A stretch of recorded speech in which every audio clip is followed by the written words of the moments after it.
महाराष्ट्र की राजनीति में लगातार चर्चाएं थी रश्मि ठाकरे की, जब बगावती खेमा एकनाथ शिंदे महाराष्ट्र वापस आने के लिए तैयार नहीं था गुवाहाटी गोवा से। लेकिन लगातार इन सब सिलसिलों के बीच उद्धव ठाकरे ने इस्तीफा दिया और नई सरकार बनी शिंदे फडणवीस की।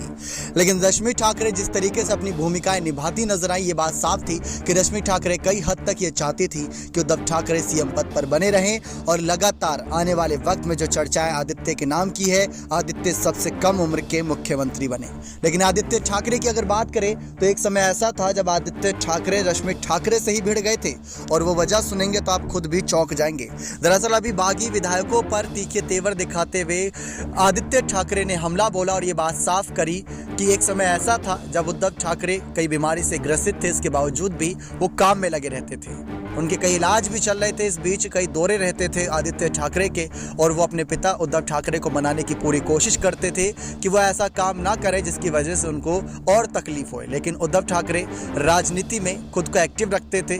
अपने विधायकों के बीच उनका यह कहना था, क्योंकि बागी विधायकों ने आरोप लगाया था कि उद्धव ठाकरे बैठकों में नहीं आते थे, वो काम नहीं करते थे। मुख्यमंत्री तो बन गए थे 2.5 साल, लेकिन 3-4 बार ही वो सिर्फ बैठकों में आए थे, यानी कि कहीं ना कहीं चर्चाओं का विषय बने थे।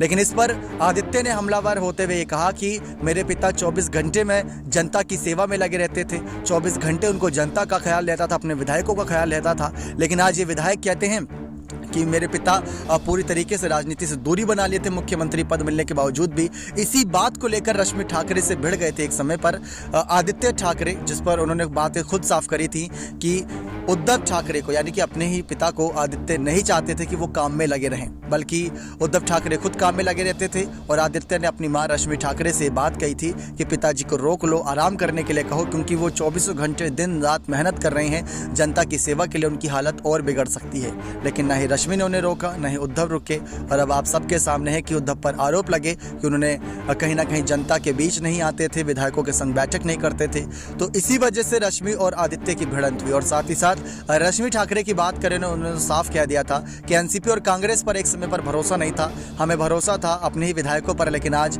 परिवार ही टूट गया और बाकी पार्टी हमारे साथ खड़ी है। ये अपने आप में बहुत बड़ा चर्चा का विषय था। लेकिन इन सब के बीच जिस तरीके से हालात बने महाराष्ट्र में आदित्य ठाकरे के, और जिस तरीके से उनके सामने चुनौती है, लगातार बागी विधायकों को उनके इस्तीफे के लिए मनाते नजर आ रहे हैं, उनसे लगातार कह रहे हैं कि बागी विधायक इस्तीफा दें और चुनाव का सामना करें मध्य अवधि।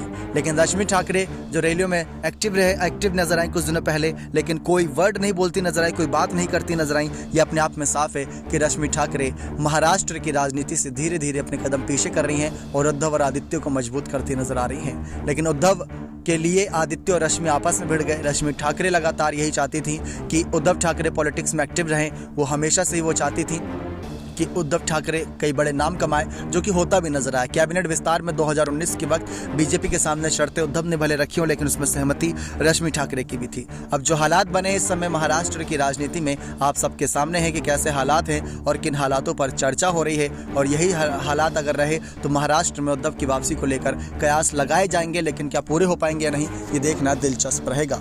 नेक्स्ट 9 न्यूज़ रूम की रिपोर्ट।